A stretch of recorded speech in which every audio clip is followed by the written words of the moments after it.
ദൈവനാമത്തിന് മഹത്വം. നിങ്ങളുടെ മധ്യത്തിൽ സാക്ഷ്യം നിൽക്കുവാൻ ദൈവം ഒരുക്കിയ ഈ ഭാഗ്യത്തെ ഓർത്ത് സ്തുതിക്കുകയാണ്. നമ്മുടെ ജീവിതത്തിൽ ഞങ്ങളുടെ ടി പി എം ബേസിക് ഞങ്ങൾ ടി പി എം ആണ്. അപ്പം നിങ്ങൾക്ക് എല്ലാവർക്കും അറിയാം, മരുന്നും ഒന്നും നമുക്ക് യൂസ് ചെയ്യാൻ പാടില്ല, ഹോസ്പിറ്റലിൽ പോകാൻ പാടില്ല, അങ്ങനത്തെ കുറച്ച് നിയമങ്ങളുണ്ട്. അതൊക്കെ ഞങ്ങൾ ഫോളോ ചെയ്ത് ജീവിച്ച ഒരു സാഹചര്യമായിരുന്നു. ഇപ്പം ഞങ്ങൾ കറൻ്റ്ലി AG വിഴിഞ്ഞം സഭയുടെ വിശ്വാസികളാണ്. അപ്പോൾ ഞങ്ങളുടെ ജീവിതത്തിൽ ഞാൻ 98-ലാണ് എൻ്റെ ജനനം മുതൽ ഹോസ്പിറ്റൽ കേസിലൊക്കെ എൻ്റെ അറിവിൽ ഞാൻ പോയിട്ടില്ല. എൻ്റെ 26-ാമത്തെ വയസ്സ് വരെ ആശുപത്രി ജീവിതം എന്താണെന്നോ ഒന്നും ഞാൻ അറിഞ്ഞിട്ടില്ല. ഒറ്റയ്ക്ക് നിൽക്കേണ്ട സാഹചര്യം എൻ്റെ ജീവിതത്തിൽ വന്നിട്ടില്ല. പ്രിയപിതാവിൻ്റെയും മാതാവിൻ്റെയും ഒരു താങ്ങൽ എനിക്കെപ്പോഴും ഉണ്ടായിരുന്നു. ജനിച്ച നാൾ മുതൽ ഈ നിമിഷം വരെയും കഷ്ടപ്പാടിൻ്റെ സാഹചര്യങ്ങൾ തന്നെയാണ്. ഒന്ന് മാറുമ്പോൾ ഒന്നിൻ്റെ പുറകെയായിട്ട് കഷ്ടപ്പാടാണെങ്കിലും പ്രിയ പിതാവിൻ്റെ ഒരു സാന്നിധ്യം, മാതാവിൻ്റെ സാന്നിധ്യം കൂടെ ഉണ്ടായിരുന്നു. പക്ഷേ 2025 മെയ് 5 എൻ്റെ ജീവിതത്തിലൊരു സഡനായിട്ട് വന്നൊരു വലിയൊരു അതിനെ ഒരു തിരമാല എന്ന് പറയാൻ പറ്റത്തില്ല, ഒരു വലിയൊരു വെള്ളപ്പൊക്കമൊന്നും പറയാൻ പറ്റത്തില്ല. വലിയൊരു എൻ്റെ ജീവിതത്തിൽ ഞാൻ തീർന്നു എന്ന് വിധി എഴുതിയ ഒരു രാത്രിയായിരുന്നു മെയ് 5. ഞാൻ പറഞ്ഞതുപോലെ ഹോസ്പിറ്റൽ എന്താണെന്നറിയത്തില്ല, പോലീസ് സ്റ്റേഷൻ എന്താണെന്നറിയത്തില്ല, വക്കീൽ ഓഫീസ് എന്താണെന്നറിയത്തില്ല. അങ്ങനത്തെ ഒരു പെൺകുട്ടിയാണ്. അത് മാത്രമല്ല ഒറ്റ മോളാണ്. പെട്ടെന്ന് പാനിക്കായി പോകുന്ന സിറ്റുവേഷൻസാണ് എൻ്റെ ലൈഫിലുള്ളത്. കുഞ്ഞു കുഞ്ഞു പ്രയാസങ്ങൾ വരുമ്പോൾ കരയും, അമ്മയെടുത്ത് പപ്പയെടുത്ത് പോയി വിഷമം പറയുന്ന ഒരു നാട്ടിലുള്ള ഒരു ട്രഡീഷണൽ ആയിട്ടുള്ള ഗോളായിരുന്നു. പക്ഷേ സ്വന്തമായിട്ട് വരുമാനം അങ്ങനെയൊന്നുമില്ല. പപ്പ അധ്വാനിച്ചിരുന്ന, അമ്മ അധ്വാനിച്ചിരുന്ന അതൊക്കെ വെച്ച് ഇഷ്ടങ്ങൾ അങ്ങോട്ട് പറയും, അത് മേടിച്ച് തരും. അരിയുടെ വില എന്താണെന്നൊന്നും അറിയാത്തൊരു പെൺകുട്ടിയായിരുന്നു. പക്ഷേ 2024 മുതൽ ദൈവമായിട്ടൊരു അടുത്തൊരു ബോണ്ടിങ് എൻ്റെ ലൈഫിലുണ്ടായിരുന്നു. സ്പെഷ്യൽ പ്രയറൊക്കെ ഉണ്ടായിരുന്നു, തന്നെയായിരുന്നു പ്രാർത്ഥിക്കുന്ന സാഹചര്യം. അറൗണ്ട് 2025 ഏപ്രിൽ ഹാഫ് മുതൽ തന്നെ എൻ്റെ മനസ്സിൽ എനിക്കിന്ന് ഓർമ്മയുണ്ട്, പ്രിയ പിതാവിനും നമ്മൾ 8 മണി എന്നൊരു സമയം ഉണ്ടെങ്കിൽ പായിട്ടിരുന്ന് പ്രാർത്ഥിക്കുന്ന സാഹചര്യമാണ്. അപ്പോൾ ലാസ്റ്റ് കൈ കൊടുത്ത് പിടിച്ച് പ്രാർത്ഥിക്കുന്ന ഒരു അനുഭവം ഉണ്ടായിരുന്നു. അപ്പോൾ ഞാനിങ്ങനെ പപ്പയുടെ അമ്മയുടെ ദൂത് പറയുമ്പോൾ ഞാൻ പറഞ്ഞു, എനിക്കിന്ന് ഓർമ്മയുണ്ട് ആ ടൈറ്റിൽ, പപ്പ ഒരു വലിയൊരു ആക്സിഡൻറ്റ് നമ്മുടെ ലൈഫിൽ വരുന്നു, പക്ഷെ ഞാൻ അതിലില്ല, നിങ്ങൾ രണ്ടും ഇൻവോൾവ് ആണ്, പ്രാർത്ഥിച്ചോളുക. അത് തന്നെ കണ്ടിന്യൂസ്ലി ഏപ്രിൽ 17 മുതൽ അറൗണ്ട് മെയ് 4 നൈറ്റ് വരെ ഞാൻ അത് എന്നെ പറഞ്ഞുകൊണ്ടിരുന്നു. പക്ഷേ അത് അത്രത്തോളം ഞാനും അത് എക്സ്പെക്റ്റ് ചെയ്തില്ല. പക്ഷേ മെയ് 5 രാവിലെ ഞാനൊരു സ്വപ്നം കണ്ടു. പ്രിയ പിതാവിൻ്റെ ഒരു വേർപാട് ഞാനിങ്ങനെ കണ്ടു. എനിക്കത് ഭയങ്കര വിഷമമായിപ്പോയി. ഞാൻ അന്ന് രാവിലെ മെയ് 5 രാവിലെ ഒരു 3 മണി, അതിന് മുന്നേ 3 മണിക്ക് എണീക്കുന്ന സ്വഭാവമുണ്ട്, ഇരുന്ന് പ്രാർത്ഥിച്ചു, കർത്താവെ എന്ത് ലൈഫിൽ വന്നാലും എൻ്റെ മാതാവും പിതാവും ഈ ലോകത്ത് ജീവനോടെ തന്നെ കാണണം. ആ പ്രാർത്ഥന ദൈവം മുദ്രയിട്ടു. അന്ന് പ്രാർത്ഥിച്ചിട്ട് ഞാൻ അന്നൊരിക്കലും നൈറ്റ് സംഭവിക്കുമെന്ന് ഒന്നും ഞാൻ പ്രതീക്ഷിക്കുന്നില്ല. പ്രിയ പിതാവ് ജോലിക്ക് പോയി, മാതാവ് ജോലിക്ക് പോയി. അപ്പം എൻ്റെ പിതാവിൻ്റെ സഹോദരിയുടെ മോളുടെ കല്യാണം ആയതുകൊണ്ട് ഒരു ഡ്രസ്സ് എടുക്കണം. ആ ഒരു ഇതിൽ 3 പേരും കൂടെ സിറ്റിയിൽ ജോയിൻ ചെയ്തു. അത് കഴിഞ്ഞ ശേഷം ദൈവം ഒരുപാട് നമ്മളെ പിന്നിലോട്ട് വലിച്ചു. പക്ഷേ ഒരുപാട് സമയങ്ങൾ ദൈവം തന്നു അതിൽ നിന്ന് ഒഴിഞ്ഞു മാറാൻ വേണ്ടി. ഞാൻ ഫ്രണ്ടിൽ നിന്ന് പോകും, പപ്പയമ്മ ബാക്കിൽ നിന്ന് വരും. പക്ഷേ അന്ന് അവർ രണ്ടൊരു ഫ്രണ്ടേ പോയി, ഞാൻ ബാക്കേ പോയി. അത് കഴിഞ്ഞ ശേഷം പപ്പ ഇൻഡിക്കേറ്റർ ഇട്ടു. സാധാരണ അമ്മ അവിടെ ഇറങ്ങിയ ശേഷം അമ്മ നടന്ന് ക്രോസ് ചെയ്യും, പപ്പ വണ്ടി ഓട്ടിച്ച് ക്രോസ് ചെയ്യും, അങ്ങനെയാണ് ചെയ്യുന്നത്. പക്ഷെ അന്ന് അമ്മ ഇറങ്ങി, അമ്മ തിരിച്ച് പിന്നെയും കയറി വണ്ടിയിൽ. 2 പേരും ഒരുമിച്ച് ഇൻഡിക്കേറ്റർ ഇട്ടു. ഞാനും ബാക്കിലോട്ട് നോക്കുമ്പോൾ ഒരു വണ്ടി ഞാൻ കാണുന്നില്ല, ചെറിയ ഒരു വെട്ടം മാത്രം കാണുന്നുണ്ട്. അത് നമ്മൾ അടുത്തെത്താൻ ഇതില്ല. പക്ഷെ പപ്പയുടെ മനസ്സിൽ അപ്പോഴും തോന്നി, ഈ വണ്ടിയും കൂടെ പോയാൽ പോരെ. പപ്പയുടെ മനസ്സിൽ ഇല്ല, അത്ര സമയം എടുക്കത്തില്ലല്ലോ. ആ ഒതിൽ പപ്പ ഇൻഡിക്കേറ്റർ ഇട്ടു. ഞങ്ങളുടെ ബാക്കിൽ തച്ചോട്ട് അവർ ഇങ്ങോട്ട് വന്നതാണ്. പപ്പ അപ്പുറത്തെ സൈഡ് എത്തി. ഫ്രണ്ടിലത്തെ വീല് കംപ്ലീറ്റ്ലി നമ്മുടെ വീട്ടിലോട്ട് ഇറങ്ങുന്ന സബ് റോഡ് കയറി. ഒരു വീല് മാത്രമാണ് ബാക്കിൽ നിൽക്കുന്നത്. ഞാൻ അവിടെ ഇൻഡിക്കേറ്റർ ഇട്ടിട്ട് തിരിയണ്ടേ ആ ഒരു ഇത് നിൽക്കുകയായിരുന്നു. പക്ഷേ എല്ലാം നിമിഷ നേരങ്ങൾക്കുള്ളിലായിരുന്നു. വലിയൊരു സൗണ്ട് കേട്ടു. ഞാൻ പോയി നോക്കുമ്പോൾ ഞാൻ പെട്ടെന്ന് എൻ്റെ വണ്ടി ഓഫ് ചെയ്യുകയോ ഒന്നും ചെയ്തില്ല. ഞാൻ വണ്ടി എറിഞ്ഞിട്ടാണ് വണ്ടി സ്റ്റാൻഡ് ഇടുകയോ ഒന്നും ചെയ്തില്ല. ഹെൽമെറ്റൊക്കെ ഊരി എറിഞ്ഞിട്ട് അപ്പാന്ന് വിളിച്ചോണ്ടാണ് ഓടിയേ. ഞാൻ ചെന്ന് നോക്കുമ്പോൾ പപ്പ ഇങ്ങനെ ഒരു റോഡിൽ ഇങ്ങനെ കിടക്കുകയാണ്. സ്പോട്ടിൽ ഞാൻ നോക്കുമ്പോൾ പപ്പ ഒന്നും മിണ്ടുന്നില്ല. അപ്പോൾ സ്പോട്ടിൽ ദൈവാത്മാവ് മനസ്സിലിങ്ങനെ, ഇന്ന് നിൻ്റെ അടുത്ത് നിൻ്റെ അപ്പ മരിക്കുമോ എന്നൊരു സ്വപ്നം കാണിച്ചു. പക്ഷേ ആ സ്പോട്ടിൽ ദൈവം എൻ്റെ അടുത്ത് പറഞ്ഞു, ഒരിക്കലും ജീവനാപകടം ഉണ്ടാവത്തില്ല. പക്ഷേ എങ്കിലും എൻ്റെ പപ്പയുടെ കിടപ്പ് കണ്ടപ്പോൾ ഞാൻ ഭയങ്കരമായിട്ട് പാനിക്കായിപ്പോയി. കാരണം പപ്പ ഒന്നും മിണ്ടുന്നില്ല, ഒന്നും മിണ്ടുന്നില്ല. പപ്പ പപ്പ എന്ന് വിളിച്ചിട്ട് പപ്പ ഒന്നും മിണ്ടുന്നില്ല. എൻ്റെ ലൈഫിൽ ഇന്നേ വരെ ഞാൻ ഇത്രയും ഒച്ചത്തിൽ വിളിച്ച സാഹചര്യം ഇല്ല. റോഡിൽ കിടന്ന് ഒരു മാനസികമായിട്ട് തളർന്നൊരു കുട്ടി എത്രത്തോളം അലറിക്കരയുമോ അതിനപ്പുറം ഞാൻ വിളിച്ചു റോഡിൽ കിടന്ന്. കാരണം ഒറ്റമോളാണ്, ആശ്രയത്തെയും പിതാവും മാതാവുമാണ്. ആ സ്പോട്ടിൽ എനിക്ക് എന്ത് ചെയ്യണമെന്ന് അറിയത്തില്ല. എല്ലാവരും വന്നിട്ട് പപ്പ എടുത്ത് എനിക്ക് കുഴപ്പമില്ല. പപ്പ എൻ്റെ അടുത്ത് പറഞ്ഞില്ല മക്കളെ. ഞാനും പറഞ്ഞു പപ്പ എനിക്ക് കുഴപ്പമൊന്നുമില്ല. അപ്പം പറഞ്ഞു ഇല്ല, എൻ്റെ കാല് പോയി, കാല് ഒടിഞ്ഞു എന്ന് എന്നെ പറഞ്ഞു. ഞങ്ങൾക്കത് മനസ്സിലായില്ല. പക്ഷെ പപ്പ പറഞ്ഞ കറക്റ്റായിരുന്നു. പപ്പയുടെ തൊടയിൽ കംപ്ലീറ്റ്ലി ഒടിഞ്ഞ് മാറുകയാണ് ചെയ്ത സിറ്റുവേഷൻ. ആ ഒരു സിറ്റുവേഷനായിരുന്നു. പപ്പയ്ക്ക് എണീക്കാൻ പറ്റത്തില്ല. അപ്പോൾ സ്പോട്ടിൽ എൻ്റെ മനസ്സിൽ ഇനി പപ്പ ഒരിക്കലും എണീക്കത്തില്ലയോ എന്നുള്ള ആ ഒരു ചിന്തയും കൂടെ ആയിരുന്നു. അപ്പോൾ ഞാൻ എന്നിട്ടും പപ്പേനെ എടുത്തുകൊണ്ട് കിടത്തിയ ശേഷം ഞാൻ അമ്മയെ നോക്കിയപ്പോൾ റിയലി എനിക്ക് അമ്മയെ നോക്കിയിട്ട് അമ്മ ഇല്ലേ, അമ്മ എവിടെയാണ്? എല്ലാവരും ചോദിച്ചു ഇതിൽ ഒരാളും കൂടെ ഉണ്ട്. അവിടുത്തെ കടയിൽ താണ്ടി പറഞ്ഞില്ല, ഒരാളുണ്ട്, ഒരാളെവിടെ, അവരുടെ ഭാര്യ എവിടെയെന്ന് ചോദിച്ചു. നോക്കിയപ്പോൾ എൻ്റെ അമ്മ ഒരു കാട്ടിൻ്റെ അകത്ത് കയ്യിൽ നിന്ന് ഫോണൊക്കെ വാരി പിടിച്ച് കൈ ഇങ്ങനെ വെച്ച് അമ്മ വരികയാണ്. അപ്പം നമുക്കൊന്നും കുഴപ്പം നടന്നു വരുന്ന പ്രശ്നമൊന്നുമില്ല. പക്ഷേ റീഡി അമ്മയുടെ ആ ഒരു കൈ അങ്ങ് മാറ്റിയപ്പോൾ നമ്മൾ പൈപ്പിൽ നിന്ന് തുറന്ന് വിടുമ്പോൾ എങ്ങനെയാണ് പൈപ്പിലെ വെള്ളം ഫോഴ്സ്ലി വരുന്നത്, അതുപോലെ ബ്ലഡ് കംപ്ലീറ്റ്ലി കണ്ണിൻ്റെ ഭാഗം ഫുള്ള് നിറഞ്ഞിരിക്കുകയാണ്. കണ്ടപ്പോൾ എനിക്ക് തോന്നി കണ്ണ് പോയി, അമ്മയുടെ കണ്ണ് കംപ്ലീറ്റ്ലി പോയി എന്നുള്ള ആ ഒരു ചിന്തയായിരുന്നു. പക്ഷേ കുറച്ചു നേരം കഴിഞ്ഞ് ഞാൻ ഇങ്ങനെ പിടിച്ചു നോക്കിയപ്പോൾ ഇവിടെ നിന്ന് കംപ്ലീറ്റ്ലി ഇങ്ങനെ ഫുൾ ഇങ്ങനെ പുറത്ത് വന്ന് അകത്തുള്ള ചത വരെ പുറത്ത് കാണാൻ ആ രീതിക്ക് എൻ്റെ അമ്മ അവിടെ ഇരിക്കുകയാണ്. അവിടെ ഫുള്ള് നീരായി. എനിക്ക് റിയലി കണ്ണുണ്ടോ കണ്ണില്ലേ ഒരു പിടിയും കിട്ടുന്നില്ല. അമ്മ അവിടെ സ്പോട്ടിലിരുന്ന് ചേട്ടാ ചേട്ടാന്ന് വിളി, പപ്പ അവിടെ ഇരുന്നും കൊണ്ട് യേശുപ്പോ എന്നൊരു വിളി. ഞാൻ പറഞ്ഞതുപോലെ എനിക്ക് ഹോസ്പിറ്റൽ എന്താണെന്ന് അറിയത്തില്ല. ഒരു ദിവസം പോലും ഞാൻ ഹോസ്പിറ്റലിൽ കിടന്നിട്ടില്ല. അങ്ങനത്തെ ഒരു സിറ്റുവേഷനാണ് എൻ്റെ ലൈഫിലുള്ളത്. മെഡിക്കൽ കോളേജിലോട്ട് വിട്ടോ, ഞാൻ പറഞ്ഞു മെഡിക്കൽ കോളേജിൽ വിട്ടേക്കാൻ പറഞ്ഞു. ഹോസ്പിറ്റലിൽ ചെന്നപ്പോൾ പപ്പയുടെ വിളി ഒരിടത്തൂടെ. അമ്മയുടെ സിറ്റുവേഷൻ വളരെ മോശമായിട്ട് പോകുന്നു. കാരണം തലയ്ക്കാണ് അടി, കണ്ണിൻ്റെ ഭാഗത്താണ്. എനിക്ക് എന്ത് ചെയ്യണമെന്നൊരു പിടിയില്ല. അപ്പം ഞാൻ പപ്പയുടെ കാര്യം നോക്കിയിട്ട് പപ്പയുടെ തലയൊക്കെ ഞാൻ നോക്കി. കാരണം എന്തെങ്കിലും പൊട്ടലോ അല്ലെങ്കിൽ തലയ്ക്ക് ബ്ലഡോ അങ്ങനെ എന്തെങ്കിലും വരുന്നുണ്ടോ. അപ്പം പപ്പ ഓക്കെയാണ്, കാലിന് മാത്രമേ പ്രയാസമുള്ളൂ. എങ്കിലും ഉള്ളിൻ്റെ പേടിയായിരുന്നു. കാരണം മുറിവില്ലെങ്കിലും ബ്ലഡ് കോട്ടിംഗ് ഒക്കെ വരാൻ ചാൻസ് ഉണ്ട്. അപ്പോൾ അതുകൊണ്ട് നല്ല ടെൻഷനായിരുന്നു. അപ്പോൾ ഒരു ഡോക്ടറിനോട് ഞാൻ പറഞ്ഞു ഞാൻ ഒറ്റ മോളാണ്, എനിക്ക് വേറെ സഹോദരങ്ങളൊന്നുമില്ല, ബന്ധുക്കൾ വന്നുകൊണ്ടിരിക്കുന്നതേ ഉള്ളൂ. എൻ്റെ പപ്പേനെ എങ്ങനെയെങ്കിലും ട്രീറ്റ് ചെയ്യണം. അമ്മയ്ക്ക് കൂടുതൽ സീരിയസ് ആണ്, അമ്മയുടെ കൂടെ ആള് വേണം. സോ പപ്പയുടെ കൂടെ നിങ്ങൾ നിൽക്കുമോ എന്ന് ചോദിച്ചു. എനിക്ക് ഇന്ന് ഓർമ്മയുടെ അടുത്ത് ഡോക്ടർ ഓർത്തോയിലുള്ള ഷിബു ഡോക്ടർ പറഞ്ഞ് ഞാൻ നിൽക്കാൻ മോള് പൊക്കോളാൻ പറഞ്ഞു. എൻ്റെ പപ്പയുടെ അടുത്ത് ഒരു മോൻ എങ്ങനെയാണോ നിൽക്കുന്നത് അതേപോലെ ദൈവം ആ ഡോക്ടറിന് എൻ്റെ പപ്പേനെ ട്രീറ്റ് ചെയ്യാൻ ദൈവം സഹായിച്ചു.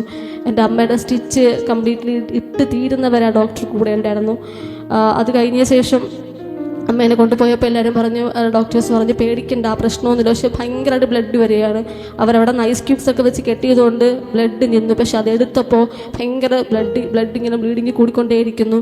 സ്റ്റിച്ച് ഇടാൻ പറ്റത്തില്ല. ഇപ്പം കൊണ്ടുവന്ന് MRI സ്കാൻ ചെയ്താൽ മാത്രമേ സ്റ്റിച്ച് ഇടാൻ പറ്റത്തുള്ളൂ. പിന്നെ അത് കഴിഞ്ഞ ശേഷം അറൗണ്ട് ഒരു മണിക്കൂർ ആ ഹോസ്പിറ്റലിൽ അങ്ങോട്ടും ഇങ്ങോട്ടും ഒരു തെരുവ് നായ എങ്ങനെ അലയുന്നോ അതേപോലെ ഞാൻ അലഞ്ഞു.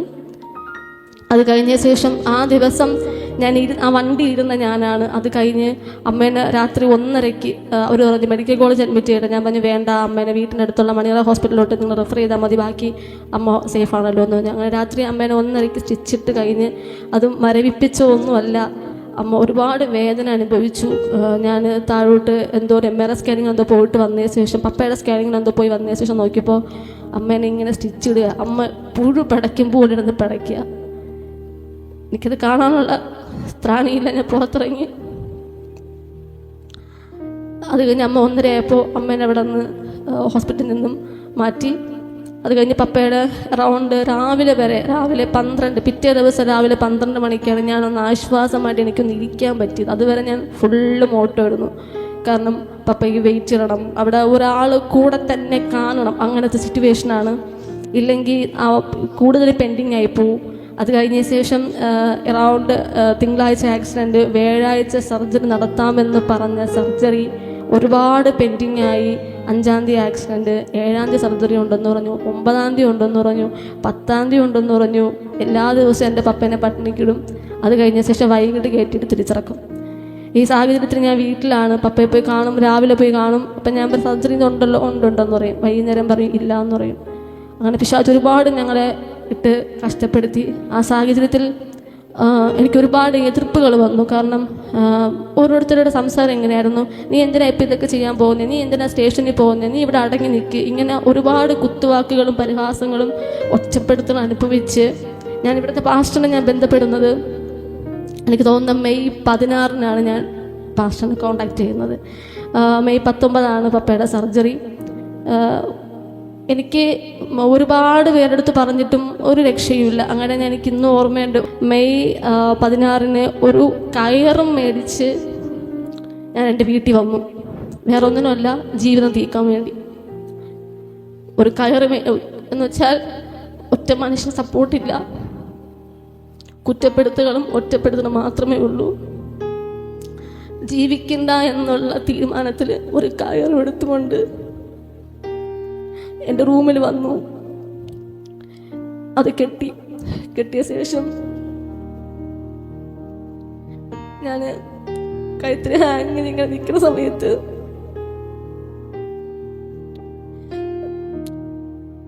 ഞാൻ പലപ്പോഴും കേട്ടിട്ടുണ്ട് ദൈവം മനുഷ്യരിൽ കൂടെ ഇടപെടുമെന്ന്. പക്ഷെ എൻ്റെ ദൈവം എൻ്റെ മിണ്ടാറ് പ്രാണിയിൽ കൂടെ ദൈവം എൻ്റെ അടുത്ത് ഇടപെട്ടു. കാരണം ഞാനിങ്ങനെ കയറിൽ ഇങ്ങനെ കെട്ടി നിൽക്കുന്ന, ഇങ്ങനെ ഹാങ് ചെയ്യാം, ഇനിയൊരു ജീവിതം വേണ്ട.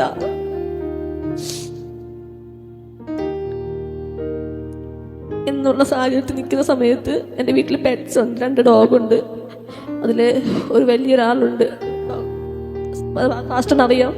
അപ്പം ഞാൻ ഇവരെ നോക്കാനാണ് ഞാൻ വീട്ടിൽ വന്നത്. അഴിച്ചു വിട്ടൊക്കെയായിരുന്നു. അപ്പം അതിൽ വലിയൊരാളുണ്ട്, ബെല്ല. അവളിങ്ങനെ വന്നിട്ട് എൻ്റെ മുഖത്ത് നോക്കി, അവളിങ്ങനെ കാലിന് വന്ന് നക്കി എൻ്റെ മുഖത്ത് ഇങ്ങനെ വിഷമിച്ച് നോക്കിക്കൊണ്ട് നിന്നു. അപ്പം ഞാൻ പെട്ടെന്ന് അങ്ങ് എൻ്റെ മൈൻഡ് മാറി.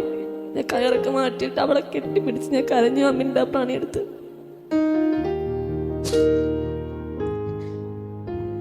കാരണം ഞങ്ങളുടെ ഫാമിലി എന്ന് പറയുന്നത് ഞാൻ ഒറ്റ മോളാണ്. പപ്പ, അമ്മ, പിന്നെ എനിക്ക് സഹോദരങ്ങളെന്ന് പറയാൻ 2 മിണ്ടാപ്രാണി മാത്രമേ ഉള്ളൂ. അപ്പം അവർക്ക് പപ്പയമ്മ ഇല്ലാതെ അവർക്കും ബുദ്ധിമുട്ടാണ്. അവരിങ്ങനെ പപ്പയമ്മയെ തിരയുന്നുണ്ട്. ഞാൻ അവളെ കെട്ടിപ്പിടിച്ചിട്ടില്ല. ചേച്ചി ഒരിക്കലും മരിക്കത്തില്ല, പപ്പയമ്മ തിരിച്ച് വീട്ടിൽ വരും, നമ്മൾ പഴയതുപോലെ ഹാപ്പി ആവും എന്നിങ്ങനെ പറഞ്ഞ് അവളെ കെട്ടിപ്പിടിച്ച് ഞാൻ എൻ്റെ ലൈഫിൽ നിന്ന് ആ ഒരു സ്വീസ് ടെൻഡൻസി മാറ്റി. അതിന് ശേഷം ഞാൻ പെട്ടെന്ന് തന്നെ വീട്ടിൽ നിന്ന് ഇറങ്ങി. കാരണം നിന്ന് കഴിഞ്ഞാൽ എൻ്റെ ജീവിതം ആപത്താണ്. ഇറങ്ങി ഇങ്ങനെ ട്രാവൽ ചെയ്യുമ്പോൾ എന്നെ മരിച്ചു പോവും. കാരണം എനിക്ക് പിടിച്ചിരിക്കാൻ പറ്റുന്നില്ല. യേശു പക്ഷെ ഞാൻ ആരെ വിളിച്ച് പ്രാർത്ഥിക്കണം, എനിക്ക് വേണ്ടി ആരെങ്കിലും പ്രാർത്ഥിച്ചില്ലെങ്കിൽ എൻ്റെ ലൈഫ് പോകുമെന്ന് എനിക്ക് ഉറപ്പുണ്ട്. അങ്ങനെ ഞാൻ ഇങ്ങനെ പോകുമ്പോൾ സമയത്ത് അറൗണ്ട് മാർച്ച് മുതലാണെന്ന് തോന്നുന്നു, 2025 മാർച്ചിലാണ് ഞാൻ പാസ്റ്ററിനെ ഇൻസ്റ്റയിൽ ഫോളോ ചെയ്യുന്നത്. അങ്ങനെ എനിക്ക് പെട്ടെന്ന് ഇങ്ങനെ പാസ്റ്ററുടെ ഫേസ് എനിക്ക് ഓർമ്മ വന്നു. ഇന്ന ആളെ നീ ഒന്ന് വിളിക്കും. അതിനു മുന്നേ ഞാൻ പലരെയും ഞാൻ വിളിച്ചിട്ട്, ഇന്ന ജോർജ് അങ്ങനെയുള്ള ഒരുപാട് പാസ്റ്റേഴ്സിനെ വിളിച്ചു. പക്ഷെ എനിക്ക് കോൺടാക്ട് ചെയ്യാൻ പറ്റിയില്ല. അപ്പം ഞാനിനി ആരെ വിളിക്കണം എന്നുള്ള ഒരു മൈൻഡ് സെറ്റ് പോകുമ്പോഴാണ് പാസ്റ്ററുടെ ഫേസ് എനിക്കിങ്ങനെ കാണുന്നത്. പക്ഷെ എനിക്ക് പാസ്റ്ററുടെ പേരറിയത്തില്ല, പാസ്റ്റർ എവിടെയാണ് താമസിക്കുന്നത് എനിക്കറിയത്തില്ല, എനിക്കൊന്നും അറിയത്തില്ല. പക്ഷേ ഈ പാസ്റ്ററിനെ നീ ഒന്ന് വിളിക്കുക എന്നുള്ളൊരു ചിന്ത എൻ്റെ മൈൻഡിൽ വന്നു. ഞാനപ്പോൾ ആ ടൈമിൽ പപ്പേനെ കാണാൻ പോയി. എന്നിട്ട് ഇങ്ങനെ സ്ക്രോൾ ചെയ്ത് ആ പാസ്റ്റർ ആരാണ്, ആ പാസ്റ്ററിൻ്റെ പേരെന്താണ് എന്നിങ്ങനെ സ്ക്രോൾ ചെയ്ത് പോണ സമയത്ത് ഞാൻ പാസ്റ്ററിൻ്റെ വീഡിയോ എനിക്ക് പെട്ടെന്ന് ക്യാച്ചപ്പായി. ഞാൻ നോക്കിയപ്പോൾ വാട്സപ്പ് നമ്പറുണ്ട്. സ്പോട്ടിൽ തന്നെ ഞാൻ ആ നമ്പർ ഞാൻ പെട്ടെന്ന് നോട്ട് ചെയ്ത് വെച്ച ശേഷം, കാരണം അവിടെ ഡോക്ടേഴ്സിൻ്റെ വിസിറ്റ് ചെയ്യുമ്പോഴാണ്, പപ്പയുടെ അടുത്തൊന്നും പറയാതെ പതുക്കെ പുറത്ത് പോയി. ഡോക്ടർ വന്ന് കണ്ടേ ശേഷം ഞാൻ പുറത്ത് പോയ ശേഷം എന്നെ വിളിച്ച് പാസ്റ്റർ പെട്ടെന്ന് തന്നെ ഫോൺ എടുത്തു. എനിക്ക് തോന്നുന്നു 2 ബെൽസ് കേട്ടപ്പോൾ തന്നെ പാസ്റ്റർ ഫോൺ എടുത്തു. ഫോൺ എടുത്ത് പാസ്റ്റർ, എൻ്റെ പേര് ജിൻസി എന്നാണ്, വീടോ ഞാനൊന്നും പറഞ്ഞില്ല പാസ്റ്റർ, എനിക്കിങ്ങനെ എൻ്റെ പപ്പയുടെ ഒരു ആക്സിഡൻറ്റ് കേസുണ്ട്, ഞാൻ മരിക്കാൻ പോകുന്ന കാര്യം ഒന്നും ഞാൻ പറഞ്ഞില്ല. വിളിച്ച് ഇത്രയും പറഞ്ഞു, ഇങ്ങനെ ഡിലേ ആവുകയാണ്, എനിക്ക് പിടിച്ചിരിക്കാൻ പറ്റുന്നില്ല, എനിക്ക് വേണ്ടി ഒന്ന് പ്രാർത്ഥിക്കണമെന്ന് പറഞ്ഞു. പാസ്റ്റർ പ്രാർത്ഥിച്ച ശേഷം എൻ്റെ ഒരുപാട് വാഗ്ദത്തങ്ങളുടെ കാര്യങ്ങളൊന്നും ഞാൻ പറഞ്ഞില്ല. പാസ്റ്റർ ഇങ്ങോട്ട് തന്നെ ചോദിച്ചു, ഒരുപാട് വിഷയങ്ങൾ പ്രാർത്ഥിക്കുന്നില്ലേ, നിങ്ങൾ ധൈര്യമായിട്ടിരിക്കുക, ഒന്നും സംഭവിക്കത്തില്ല. എനിക്ക് ഇന്നും ആ ഒരു സൗണ്ട്, പറഞ്ഞ സെൻറ്റൻസ് എനിക്ക് ഓർമ്മയുണ്ട്. ഒരു എരീഹോ മതിൽ നിങ്ങൾ ചാടിക്കടക്കണം, പ്രാർത്ഥിക്കുക, തളർന്നു പോകരുത്, പതറിപ്പോകരുത്, പ്രാർത്ഥിക്കുക, നിങ്ങൾക്ക് ഉറപ്പായിട്ട് വിടുതലുണ്ടാവും, പപ്പയുടെ സർജറി ഈ ആഴ്ച തന്നെ നടക്കുമെന്ന് പറഞ്ഞു. ഞാനത് എനിക്ക് എൻ്റെ മനസ്സിന് ദൈവമേ അങ്ങനെ സംഭവിച്ചു നീ സർജറി ഈ ആഴ്ച തന്നെ നടന്നിരുന്നുവെങ്കിൽ എന്നിങ്ങനെ ചിന്തിച്ചു. അതുവരെയും എനിക്ക് യാതൊരു പ്രതീക്ഷയില്ല. 16-ാം തീയതി വിളിക്കുന്നു. അന്ന് പാസ്റ്റർ വിളിച്ച് ഫോൺ വെച്ചതിൻ്റെ അന്ന് തന്നെ ഞങ്ങളുടെ അവിടെ നിന്ന് കുറച്ച് പൊളിറ്റിക്സിൻ്റെ ഉള്ള കുറച്ച് രാഷ്ട്രീയപരമായിട്ട് കുറച്ച് ആൾക്കാർ വന്നു. പപ്പയെ കണ്ടതിന് ശേഷം പറഞ്ഞു ഉറപ്പായിട്ട് തിങ്കളാഴ്ച സർജറി നടന്നിരിക്കും എന്നിങ്ങനെ പറഞ്ഞു. ഞാൻ എപ്പോഴും വിശ്വസിച്ചില്ല. പക്ഷേ ഞാൻ 18-ാം തീയതി പാസ്റ്ററിനെ വിളിച്ചു പറഞ്ഞു, പാസ്റ്റർ ഇതേപോലെ നാളെയാണ് സർജറി പറഞ്ഞിരിക്കുന്നത്, പ്രാർത്ഥിച്ചോണ്ടേന്ന് പറഞ്ഞു. പക്ഷേ 18-ാം തീയതി 19-ാം തീയതി സർജറി. തിങ്കളാഴ്ച രാവിലെ മുതലേ അവിടെ ഒരു അനക്കവും ഇല്ല. പക്ഷെ കറക്റ്റ് പറയുകയാണെങ്കിൽ 4 മണിയായപ്പോൾ ഞങ്ങൾ പ്രതീക്ഷിക്കാത്തപ്പം വന്നു. ഞാൻ മാത്രമേ ഉണ്ടായിരുന്നു. പപ്പ എടുത്ത് കിടത്താനും ആരുമില്ല. എൻ്റെ കൊച്ചു അതുവരെ നിന്നിട്ട് പുറത്ത് പോയപ്പോൾ തന്നെ പെട്ടെന്ന് വന്നു, ജോണി ആരാണ്, സർജറിക്ക് ടൈമായെന്ന് പറഞ്ഞു. ഞങ്ങളാരും പ്രതീക്ഷിച്ചില്ല. പെട്ടെന്ന് തന്നെ അവിടെ നിന്ന് ആൾക്കാർ എന്നെ പപ്പേനെ എടുത്തു വെച്ചു. പെട്ടെന്നായിരുന്നു ആ സർജറി എന്ന് പറയുന്നത്. എന്നിട്ട് ഡോക്ടർ പറഞ്ഞു പേടിക്കണ്ട, ഇപ്പം തന്നെ കഴിയും, പേടിക്കണ്ടെന്ന് പറഞ്ഞു. സത്യം പറഞ്ഞു കഴിഞ്ഞാൽ പാസ്റ്ററിൻ്റെ പ്രാർത്ഥന ഇല്ലായിരുന്നുവെങ്കിൽ ഞാൻ ഭയങ്കരമായിട്ട് തളർന്നു പോയാണ്. കാരണം ആ പ്രാർത്ഥനയിൽ തന്നെ പെട്ടെന്ന് തന്നെ സർജറി നടന്നു. നമ്മൾ ഒരിക്കലും എക്സ്പെക്ട് ചെയ്യാത്തതായിരുന്നു. സർജറി കഴിഞ്ഞ ശേഷം കുറച്ച് ആശ്വാസമായി. ഇപ്പോൾ 26-ാം തീയതി മെയ് വീട്ടിൽ കൊണ്ടുവന്നു. ഞാൻ പാസ്റ്ററിനെ വിളിച്ച് പറഞ്ഞു. പാസ്റ്റർ അന്ന് എന്നെ വന്ന് പപ്പയെ കണ്ടു, പ്രാർത്ഥിച്ചു. എന്നിട്ട് ആദ്യത്തെ സിറ്റുവേഷൻ പാസ്റ്ററിന് അറിയാം, പപ്പ ഇങ്ങനെ അല്ലായിരുന്നു. പപ്പേനെ ഇതിനെക്കാട്ടിയും ദൈനീകപരമായിട്ടുള്ള അവസ്ഥയായിരുന്നു. പപ്പേനെ കിടക്കുന്ന ആ ഒരു ഇത് കാണുമ്പോൾ തളർന്നൊരവസ്ഥ. കാരണം മനുഷ്യനെന്ന് പറയാൻ പറ്റത്തില്ല, അത്രത്തോളം പപ്പ ഉണങ്ങി അങ്ങ് എന്തോ പോലെ ആയ സാഹചര്യമായിരുന്നു. പാസ്റ്ററിന് ഭയങ്കര വിഷമമായിരുന്നു. പക്ഷേ മന്ദിരി പാസ്റ്റർ ഞങ്ങളുടെ അടുത്ത് വരും, ഞങ്ങളുടെ അടുത്ത് പ്രാർത്ഥിക്കും. എന്നിട്ട് പാസ്റ്റർ പറഞ്ഞ അവസ്ഥയെല്ലാം മാറുമെന്ന് പറഞ്ഞു. പക്ഷേ ഞാൻ ഒരിക്കലും എക്സ്പെക്ട് ചെയ്തില്ല. ഈ സ്റ്റെപ്പൊക്കെ കയറി പപ്പ വന്ന് സാക്ഷി പറഞ്ഞപ്പോൾ ഞാൻ ഇടയ്ക്കിടയ്ക്ക് ഞാനൊന്ന് പ്രാർത്ഥിക്കുമ്പോഴും ആരാധിക്കും പപ്പ ഇടയ്ക്കിടയ്ക്ക് നോക്കും. പപ്പയുടെ ക്യാരക്ടർ എന്ന് പറയുന്നത് വെച്ച് കഴിഞ്ഞാൽ അത് പപ്പയ്ക്ക് ആവുന്നിടത്തോളം ഒരു പായിൽ പപ്പ ഇങ്ങനെ തറയിൽ മുട്ടുമേല് മാത്രമേ ഇരിക്കത്തുള്ളൂ. പപ്പ മുട്ടുമേലല്ല ഇരിക്കണം ഞാൻ കണ്ടിട്ടില്ല. ഞങ്ങളൊക്കെ ചമ്മണം മുട്ടിയൊക്കെ ഇരിക്കും. അതങ്ങനെയല്ല, മുട്ടുകാലിൽ മാത്രമേ ആരാധന സ്റ്റാർട്ട് ചെയ്യുന്ന മുതൽ അവസാനം വരെ ഇരിക്കാൻ പറ്റത്തുള്ളൂ. അതുകൊണ്ട് ഞാനൊരു സമയത്ത് ദൈവത്തിനോട് ക്വസ്റ്റ്യൻ ചോദിച്ചു. അങ്ങനെ ക്വസ്റ്റ്യൻ ചെയ്യാൻ പാടില്ല. കർത്താവെ, കഴിക്കാനെന്നെങ്കിൽ എനിക്ക് പിന്നെ സഹിക്കാൻ പറ്റും. നിന്റെ നാമത്തിന് വേണ്ടി ഞാൻ അറിവ് വെച്ച കാലം മുതൽ മുട്ടുമേലിരിക്കുന്ന വ്യക്തിയുടെ മുട്ടിനെയാണല്ലോ സാത്താൻ അടിച്ചൊടിച്ചത്. ഇനി എൻ്റെ പപ്പ എങ്ങനെ മുഴങ്കാലിലിരിക്കും? നിന്നെ ആരാധിക്കാൻ കൊതിയുള്ള വ്യക്തിയാണ്. ഇന്നേക്ക് 7 മാസം കഴിഞ്ഞ് എത്രയോ ദിവസങ്ങളായി എൻ്റെ പപ്പ ഒരു മീറ്റിങ്ങിന് കൂടിയിട്ട്. മെയ് 4-ാം തീയതി ഒരു മീറ്റിങ്ങിന് കൂടിയതാണ്. അതിനുശേഷം നീണ്ട കാലങ്ങൾക്ക് ശേഷമാണ് ഇന്നൊരു മീറ്റിങ്ങിന് നമ്മൾ കുടുംബമായിട്ട് ഞങ്ങൾ ആരാധനയ്ക്ക് വരുന്നത്. അപ്പോൾ ഈ മുഴങ്കാലിരിക്കുന്ന മനുഷ്യനെ ഇങ്ങനത്തെ എന്തിനാണ് നീ കൊണ്ടുവന്നത്? ക്വസ്റ്റ്യനിങ് ആയിരുന്നു. പക്ഷേ എനിക്ക് ഇന്ന് പ്രയറിന് അവിടെ ഇങ്ങനെ പ്രാർത്ഥിച്ചുകൊണ്ടിരുന്നപ്പോൾ എൻ്റെ മനസ്സിൽ ഇങ്ങനെ പറഞ്ഞു, ദൈവത്തിന് ഒരു കാര്യവും അസാധ്യമല്ല. നല്ല കാലത്ത് നിൻ്റെ പപ്പ ദൈവത്തെ മുട്ടുകാലിൽ പ്രാർത്ഥിച്ച് ദൈവനാമത്തിന് വേണ്ടി ചെലവിട്ടിട്ടുണ്ടെങ്കിൽ അത് ദൈവം പലിശ സഹിതം ദൈവം തിരിച്ചു കൊടുക്കും.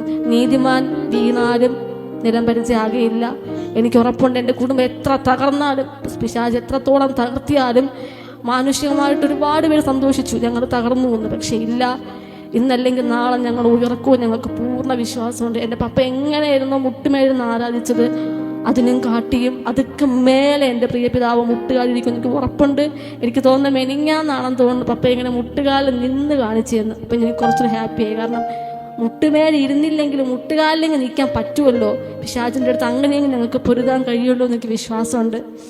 പ്രിയ പാസ്റ്റർ ഒരുപാട് ദൂരം എനിക്ക് വേണ്ടി പറഞ്ഞിട്ടുണ്ട്. ഞാൻ വിശ്വസിക്കുന്നു 26-ൽ കർത്താവ് ഒരു വലിയൊരു മിറക്കിൾ ഞങ്ങളുടെ ലൈഫിൽ ചെയ്യുമെന്ന്.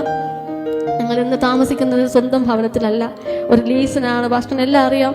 ഞങ്ങൾ ഒരുപാട് കാലം കൊണ്ട് പ്രാർത്ഥിക്കുന്ന വിഷയമാണ് ഞങ്ങൾക്ക് സ്വന്തം ഭവനം വേണമെന്നൊക്കെ. ദൈവം ഉറപ്പായിട്ടും അതിനുള്ള വഴിയും എല്ലാം പ്രിയ ദൈവം നമുക്ക് അടുത്ത വർഷം ഞങ്ങൾക്ക് അനുഗ്രഹത്തിൻ്റെ വർഷം എന്ന് പൂർണ്ണമായി വിശ്വസിക്കുന്നു. പാസ്റ്ററിനെ കണ്ട് മുട്ടിയത് തന്നെ വലിയ ഒരു അനുഗ്രഹമാണ്. പ്രിയ ആൻറ്റി ഞങ്ങൾക്കൊണ്ട് നല്ലോണം പ്രാർത്ഥിച്ചിട്ടുണ്ട്. അതുപോലെ തന്നെ ഇവിടുത്തെ വിശ്വാസികൾ, പ്രിയ അമ്മാമ, thank you for your prayer. അത് മാത്രമല്ല, പ്രിയ മാതാവിൻ്റെ ലൈഫിലാണെങ്കിൽ ഞങ്ങൾ തീർന്ന സാഹചര്യമായിരുന്നു. കാരണം ആക്സിഡൻറ്റ് കഴിഞ്ഞ സ്പോട്ടിൽ തന്നെ അമ്മയുടെ ജോലിയും പോയി. ഞങ്ങൾക്ക് വേറെ വരുമാനമൊന്നുമില്ല. പ്രിയ മാതാവ് പിതാവാണ് ഓടിക്കൊണ്ടിരുന്നത്. എനിക്ക് ഓർമ്മയുണ്ട്, പ്രിയ പാസ്റ്റർ ഒന്ന് പ്രാർത്ഥിച്ചിട്ട് പറഞ്ഞ് എല്ലാം ആൻറ്റി വഴി തുറക്കുമെന്ന് പറഞ്ഞു. അത് കഴിഞ്ഞ് അമ്മയുടെ കണ്ണുനീര് കണ്ട് ഒരാൾ അമ്മയ്ക്ക് ജോലി കൊടുത്തു. പക്ഷെ പ്രോപ്പറായിട്ട് സാലറി ഇല്ലായിരുന്നു. അവിടുത്തെ സാഹചര്യം കൊണ്ട് സാലറി ഇല്ലാതിരുന്നതാണ്. പാസ്റ്ററിനോട് ഞാൻ പറഞ്ഞു, പാസ്റ്ററെ അമ്മ ഒരു ദിവസം നൈറ്റ് ഞങ്ങൾ പറയാതെ തന്നെ പാസ്റ്റർ വിളിച്ചു ചോദിച്ചു വീട്ടിലുണ്ടോ എന്ന് ചോദിച്ചു. അന്ന് എൻ്റെ അമ്മ കരഞ്ഞ് കണ്ണ് ഫുള്ള് നിറഞ്ഞു നിന്ന സാഹചര്യമാണ്. കാരണം ആകെ ഉള്ള ആ ജോലിയും പോകാനുള്ള കയ്യാലപ്പുറത്തെ തേങ്ങ കണക്കായിരുന്നു ഇരുന്നത്. പക്ഷെ ആ ദിവസം രാത്രി പാസ്റ്റർ വന്നപ്പോൾ ഞങ്ങൾ പറഞ്ഞില്ല, പക്ഷെ പാസ്റ്ററിൻ്റെ മനസ്സിൽ തോന്നി ഞങ്ങളെ വിസിറ്റ് ചെയ്യണമെന്ന്. അങ്ങനെ വന്ന് ആൻറ്റിയും പ്രിയ പാസ്റ്ററും മോനും ഉണ്ടായിരുന്നു തോന്നുന്നു. ഞങ്ങൾ വന്ന് വിസിറ്റ് ചെയ്തു. പാസ്റ്റർ അന്ന് രാത്രി കരഞ്ഞുകൊണ്ട് പ്രാർത്ഥിച്ചു, ഈ ആഴ്ച തന്നെ കർത്താവ് വഴി ഒരുക്കണം. ഒരു വെള്ളിയാഴ്ച പ്രാർത്ഥിച്ചു. എൻ്റെ മനസ്സിൽ അന്ന് പാസ്റ്റർ പ്രാർത്ഥിച്ചപ്പോൾ ഞാൻ മനസ്സിൽ ഈ ആഴ്ച എങ്ങനെ വഴി തുറക്കാൻ. പക്ഷെ അത്ഭുതമെന്ന് പറയട്ടെ, പാസ്റ്ററിൻ്റെ കണ്ണുനീരോടുള്ള പ്രാർത്ഥന. പിറ്റേ ദിവസം അമ്മയ്ക്കൊരു ഫോൺ കോൾ വന്നു, ഇവിടെ ഒരു വാക്കൻസി ഉണ്ട്, അമ്മയുടെ ഫ്രണ്ട് വിളിച്ചു പറഞ്ഞു വാക്കൻസി ഉണ്ട്, ഒന്ന് പെട്ടെന്ന് പോകാൻ പറഞ്ഞു. അമ്മ കറക്റ്റ് തിങ്കളാഴ്ച തന്നെ അവിടെ ജോയിൻ ചെയ്യാനുള്ള എല്ലാ ഇതും ദൈവം ഒരുക്കി. പാസ്റ്റർ പ്രാർത്ഥിച്ചൊരു പ്രാർത്ഥനയായിരുന്നു, ഒന്നേ ഇതിനനുസരിച്ചിട്ടുള്ള സാലറി അല്ലെങ്കിൽ ഇതൊക്കെ മേലെയുള്ള സാലറി. കർത്താവ് അതൊക്കെ മേലെയുള്ള സാലറിയും അമ്മ ഇന്നേ വരെ ഇരിക്കാത്ത ഒരു പൊസിഷനിൽ പാസ്റ്റർ പറഞ്ഞു, ഒരു കസേര കാണുന്നുണ്ടെന്ന് പറഞ്ഞു. അമ്മേനെ നല്ലൊരു പൊസിഷനിൽ ദൈവം കൊണ്ടാക്കി. അക്കൗണ്ടൻ്റ് ആയിട്ടുള്ള DTP ഓപ്പറേറ്റർ ആയിരുന്നു, അതിനെ കർത്താവ് മാറ്റി അക്കൗണ്ടൻ്റ് ആയിട്ടുള്ള ഒരു ഫേമസ് ആയിട്ടുള്ള പ്രസിഡന്റ് അക്കൗണ്ടൻ്റ് ആയിട്ട് കർത്താവ് അവിടെ ജോയിൻ ചെയ്യിപ്പിക്കാൻ ദൈവം സഹായിച്ചു. അതുപോലെ തന്നെ അടിയൻ്റെ ജീവിതത്തിലും ഒരുപാട് ജോബിന് ഞാൻ അന്വേഷിച്ചുകൊണ്ട് നടന്നു. പക്ഷേ എല്ലായിടത്തും പോയി വഴി മുട്ടി, പക്ഷേ എല്ലാം ക്ലോസ്ഡ് ആയിക്കൊണ്ടിരുന്നു. പക്ഷേ എൻ്റെ മനസ്സിൽ ഉള്ളിലൊരു ആഗ്രഹം ഉണ്ടായിരുന്നു, കർത്താവ് എൻ്റെ പഠനവും കൂടെ മുന്നോട്ട് പോകുന്ന എനിക്ക് പറ്റുന്ന ഒരു ജോലി. കർത്താവ് അതൊരു വലിയ അത്ഭുതമാണ്. എൻ്റെ പഠനവും പോവും, അതുപോലെ തന്നെ എനിക്കെൻ്റെ സ്വന്തം വരുമാനവും ദൈവം തന്നു. ഞാൻ മുന്നേ പറഞ്ഞതുപോലെ ഒരു ട്രഡീഷണൽ ഗേളായിരുന്നു എൻ്റെ ലൈഫിൽ. അരിയുടെ വില എന്താണ്, ഉപ്പ് കർപ്പൂരം ഒന്നും അറിയത്തില്ല. പക്ഷേ ഈ ലൈഫിനെ ഇപ്പം നിൽക്കുമ്പോൾ എന്താണ് ഫിനാൻഷ്യൽ ബുദ്ധിമുട്ട് പ്രിയ പിതാവ് നേരിട്ടത്, അത് ഞാനിപ്പോൾ അനുഭവിക്കുന്നുണ്ട്. എനിക്ക് മനസ്സിലാവുന്നുണ്ട് അരിയുടെ വില. എല്ലാം എന്നെ ദൈവം പഠിപ്പിച്ചു. നമുക്ക് ഇവിടെ ഇരിക്കുന്ന ലാസ്റ്റായിട്ട് ഞാൻ നിങ്ങളോട് പറയാനുള്ളത്, നമ്മുടെ ലൈഫിൽ കഷ്ടത വരുന്നത് നമ്മുടെ ഗ്രോത്തിന് വേണ്ടിയാണ്. കാരണം എൻ്റെ ലൈഫിൽ വാക്യം പറയുന്നുണ്ട്, കഷ്ടതയോ പട്ടിണിയോ ആപത്തോ വാളോ നമ്മുടെ ലൈഫിൽ വന്നാൽ നമ്മുടെ ക്രിസ്തുവിന്റെ സ്നേഹത്തിൽ വേർതിരിക്കാൻ കഴിയുകയില്ല. അത് കറക്റ്റാണ്. ദൈവം നമുക്ക് കഷ്ടത തരുന്നുണ്ടെങ്കിൽ നമ്മൾ കുറച്ച് പാഠങ്ങൾ പഠിക്കും. ഞാൻ പഠിച്ചു എങ്ങനെയാണ് കുടുംബജീവിതത്തിൻ്റെ ഫിനാൻഷ്യൽ സ്റ്റെബിലിറ്റീസ് മുന്നോട്ട് കൊണ്ടുപോകാനും. ആരൊക്കെ ഒറ്റപ്പെടുത്തിയാലും നമ്മെ ഒരിക്കലും ഒറ്റപ്പെടുത്താത്ത ദൈവം, പെറ്റമ്മ മറന്നാലും തള്ളിക്കളയാത്ത കർത്താവാണ് നമ്മുടെ കൂടെ ഉള്ളത്. ഈ ചർച്ചയിരിക്കുന്ന നിങ്ങൾക്ക് എല്ലായിടത്തും പറയാനുള്ളത്, നിങ്ങൾക്ക് ഇങ്ങനത്തെ ഒരു പാസ്റ്ററിനെയും ഈ ഒരു ചർച്ചയും കിട്ടിയ നിങ്ങൾക്ക് വളരെയധികം നിങ്ങൾക്ക് അനുഗ്രഹമാണ്. കാരണം എൻ്റെ ലൈഫിൽ ഞാൻ ഇന്നേ വരെ ഇങ്ങനത്തെ ഒരു ഹാപ്പിനെസ് ഞാൻ അനുഭവിച്ചിട്ടില്ല. സോ എൻ്റെ വാക്കുകൂടെ ചിരിക്കുന്നു. ഇനിയും ഈ ചർച്ചയിൽ തന്നെ ഞാൻ വരാൻ ആഗ്രഹിക്കുന്നു.